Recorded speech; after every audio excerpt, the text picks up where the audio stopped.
안녕하십니까? 2026년 4월 정기 안전보건 교육을 시작하겠습니다. 이번 교육은 산업안전보건법령 및 산업재해 보상보험 제도에 관한 사항을 다룰 예정입니다.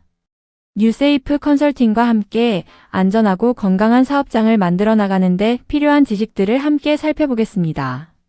오늘 교육은 크게 3가지 주제로 진행됩니다. 첫째, 산업안전보건법의 이해를 통해 산업재해 현황과 법의 구성, 적용 범위, 그리고 사업주와 근로자의 의무를 알아보겠습니다. 둘째, 안전보건관리에서는 안전보건교육, 표지 및 보호구, 작업중지권, 유해위험기계기구 관리, 물질안전보건자료, 그리고 작업환경 측정에 대해 설명드립니다. 마지막으로 산업재해보상보험제도에 대한 이해를 돕기 위해 제도의 의미와 적용, 재해 인정 기준, 처리 및 보상 절차, 그리고 각종 급여 수급 시기를 다룰 예정입니다. 그럼 첫 번째 주제인 산업안전보건법의 이해부터 시작하겠습니다.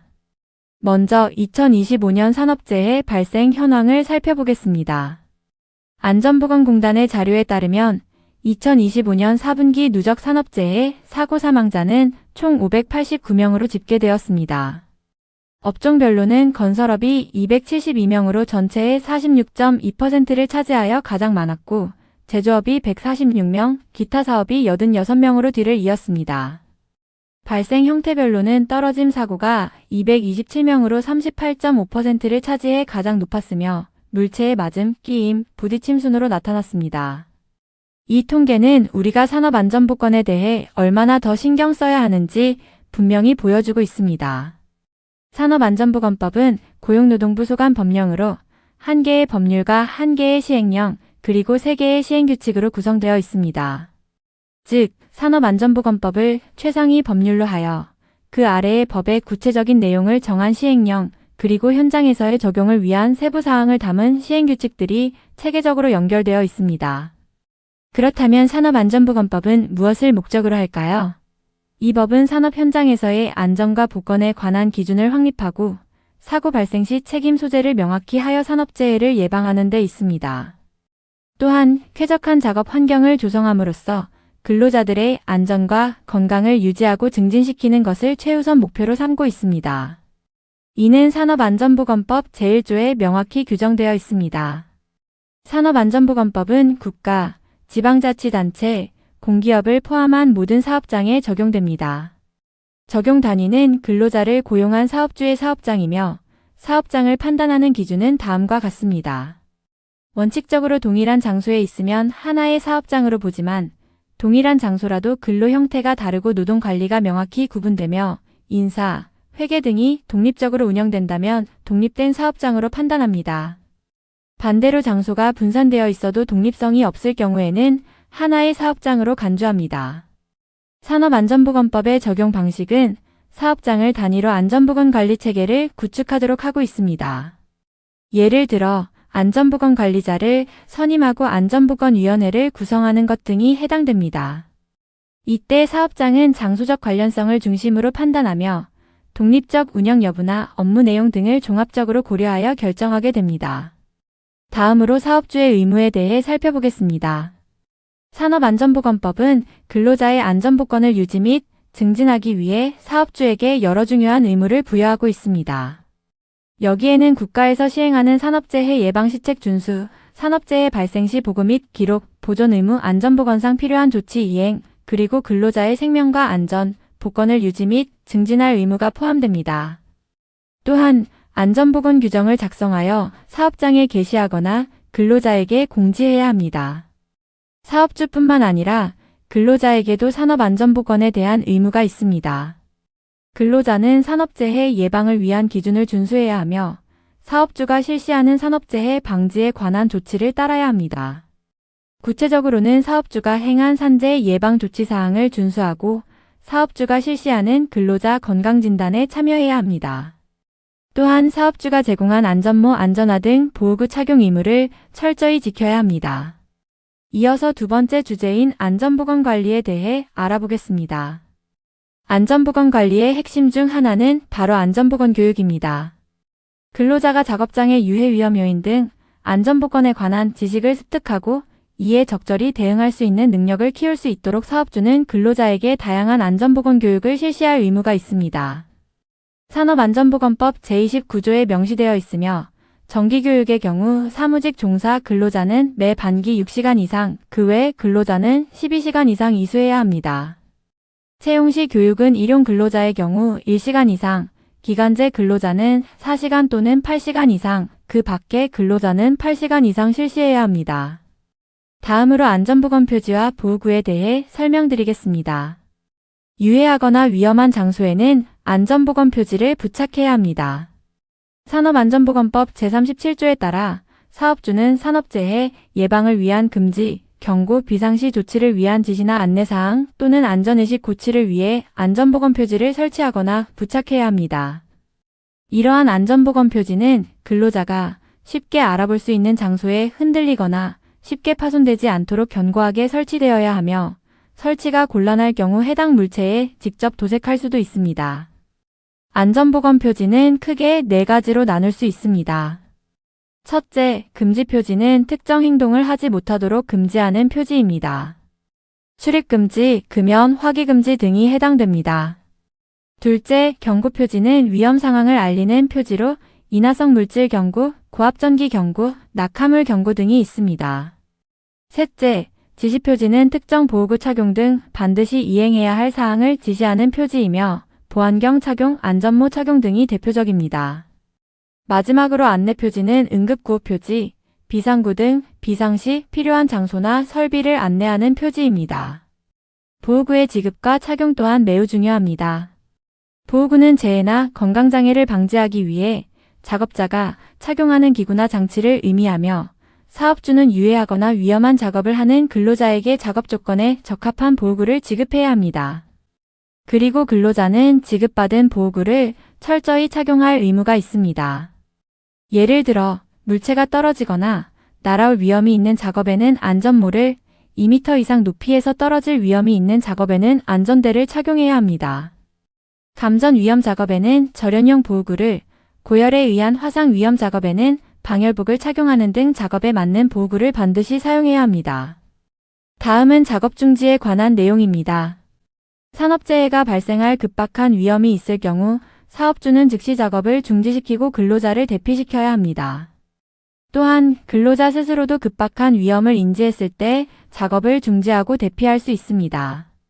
작업 중지권을 행사한 근로자는 관리감독자 등에게 보고해야 하며 사업주는 이를 이유로 해고나 불리한 처우를 할 수 없습니다.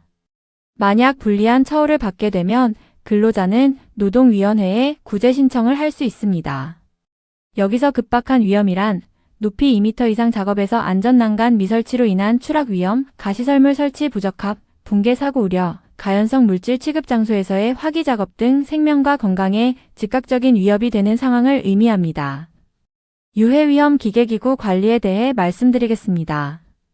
유해위험 기계기구는 위험의 종류별로 방호조치, 안전인증, 자율안전확인신고 및 안전검사 대상으로 분류됩니다.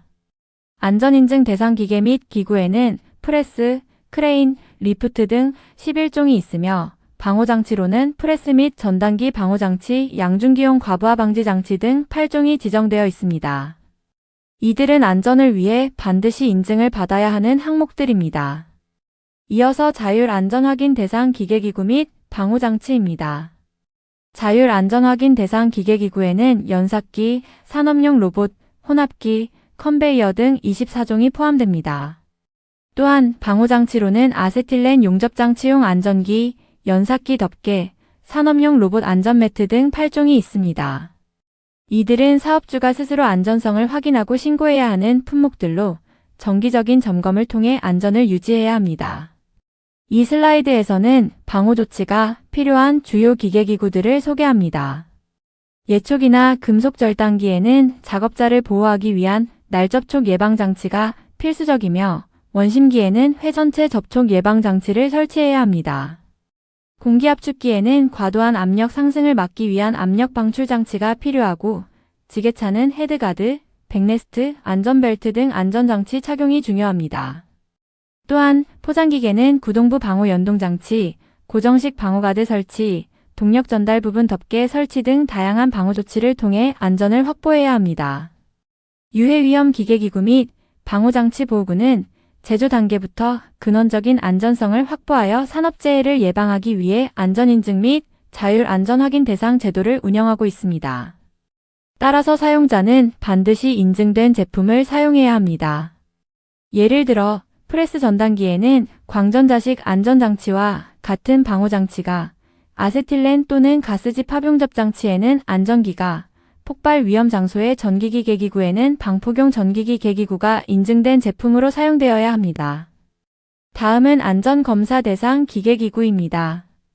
사업장 내 사용 중인 위험 기계기구 및 설비의 기계적 결함으로 인한 재해 예방을 위해 정기적으로 안전검사를 받고 점검, 정비, 유지 관리를 해야 합니다.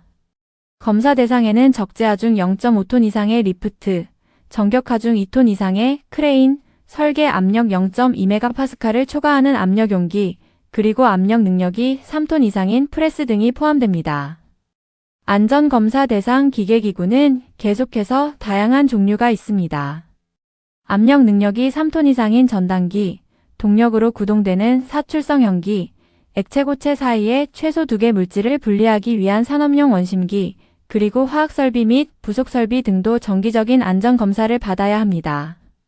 이러한 검사를 통해 기계의 결함을 사전에 발견하고 정비하여 안전사고를 예방할 수 있습니다. 또한 건조설비 및 부속설비, 동력으로 구동되는 롤러기, 동력으로 구동되는 곤돌라, 그리고 특정 유해물질에 따른 건강장애를 예방하기 위해 설치된 국소 배기장치 또한 안전검사 대상에 해당됩니다. 이처럼 다양한 기계와 설비들이 안전검사를 통해 정기적으로 관리되어야만 안전한 작업 환경을 유지할 수 있습니다. 다음은 물질안전보건자료, 즉 MSDS에 대해 말씀드리겠습니다. MSDS는 화학물질을 안전하게 사용하고 관리하기 위해 필요한 정보를 기재한 설명서입니다. 사업주는 MSDS 정보를 통해 취급하는 화학물질을 관리하고, 근로자는 자신이 다루는 화학물질에 대해 미리 알고 스스로를 보호하여 산업재해나 직업병을 사전에 예방할 수 있습니다. MSDS는 화학제품과 회사에 관한 정보부터 유해성 위험성, 취급 및 저장 방법, 노출 방지 및 개인 보호구, 독성에 관한 정보 등 16가지의 상세한 항목으로 구성되어 있습니다. 사업주는 MSDS와 관련하여 몇 가지 준수사항이 있습니다. 첫째, MSDS를 게시하거나 비치하고 작업 공정별 관리 요령도 함께 게시해야 합니다. 화학물질을 양도하거나 제공하는 자는 MSDS를 작성하여 제공할 의무가 있습니다. 둘째, 화학물질 취급 근로자들에게 MSDS 교육을 실시해야 합니다. 이 교육에는 물질의 유해성 위험성, 적절한 보호구, 응급조치 요령, 사고 시 대처 방법 등이 포함됩니다. 셋째, 작업장에서 사용하는 화학물질을 담은 용기 및 포장에는 명칭, 그림 문자, 신호어, 유해 위험 문구, 예방조치 문구, 공급자 정보 등을 포함한 경고 표지를 반드시 부착해야 합니다. 이어서 작업 환경 측정입니다. 산업안전보건법 제125조에 따라 사업주는 소음, 분진, 유기용제, 중금속 등 유해인자에 노출되는 작업에 근로자를 종사시키는 경우 작업 환경 측정을 통해 작업 환경을 측정하고 평가해야 합니다. 그 결과에 따라 시설이나 설비를 개선하여 쾌적한 작업 환경을 조성할 의무가 있습니다. 측정 대상 유해인자로는 각종 화학물질뿐만 아니라 소음, 분진, 고열 등이 발생하는 작업이 포함되며 산업안전보건법에서는 총 192종의 유해인자를 규정하고 있습니다. 작업 환경 측정의 주기는 작업장 또는 작업 공정이 신규로 가동되거나 변경되어 측정 대상이 된 경우 30일 이내에 실시하고 이후 6개월 주기로 실시해야 합니다. 측정은 고용노동부 장관이 지정한 측정기관에 의뢰하여 진행되며 측정 결과는 근로자들에게 알려야 합니다. 이를 위반할 경우 벌칙이 따르는데 측정을 실시하지 않으면 1천만 원 이하의 과태료, 측정 결과를 근로자에게 알리지 않으면 500만 원 이하의 과태료가 부과될 수 있습니다. 또한 근로자 대표가 요구했는데도 참석시키지 않으면 역시 500만 원 이하의 과태료가 부과됩니다. 이제 마지막 주제인 산업재해보상보험제도에 대해 자세히 알아보겠습니다. 산업재해보상보험이란 근로자가 업무상 재해를 입었을 때 근로복지공단이 사업주로부터 산재보험료를 징수하고 재해를 입은 근로자나 그 가족에게 신속하고 공정하게 보상을 해주는 제도입니다.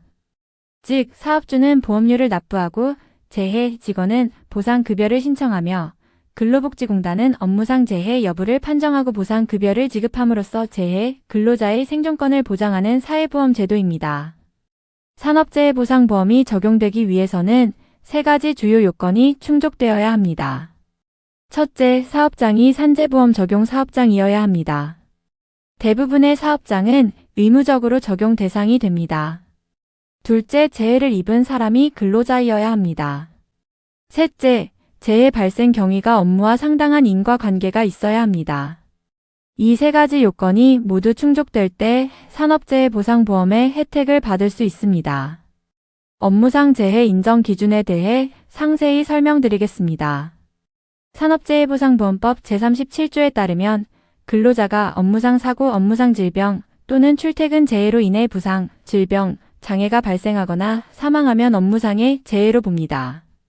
다만 업무와 재해 사이에 상당한 인과관계가 없는 경우에는 업무상 재해로 보지 않습니다.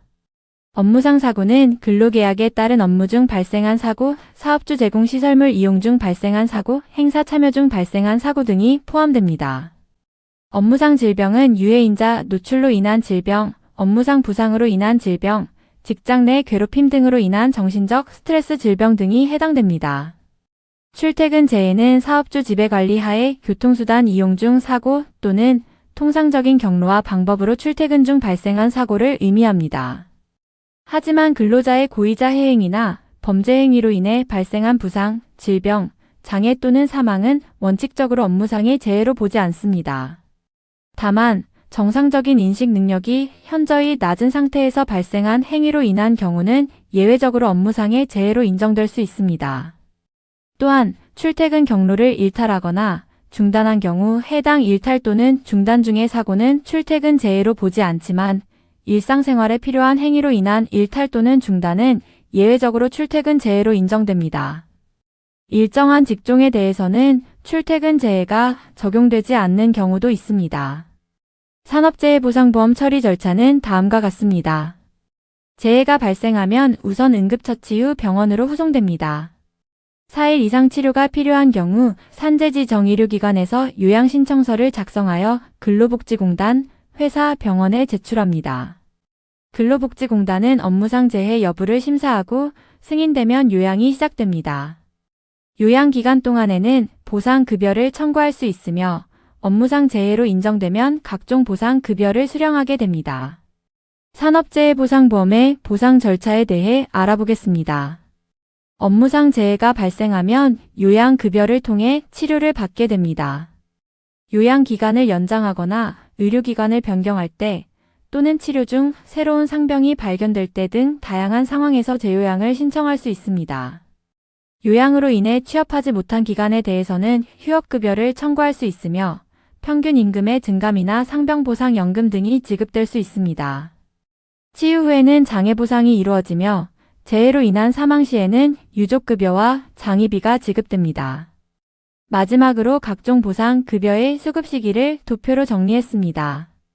재해 발생 즉시 치료비, 약제비, 간병비 등 요양급여가 지급됩니다.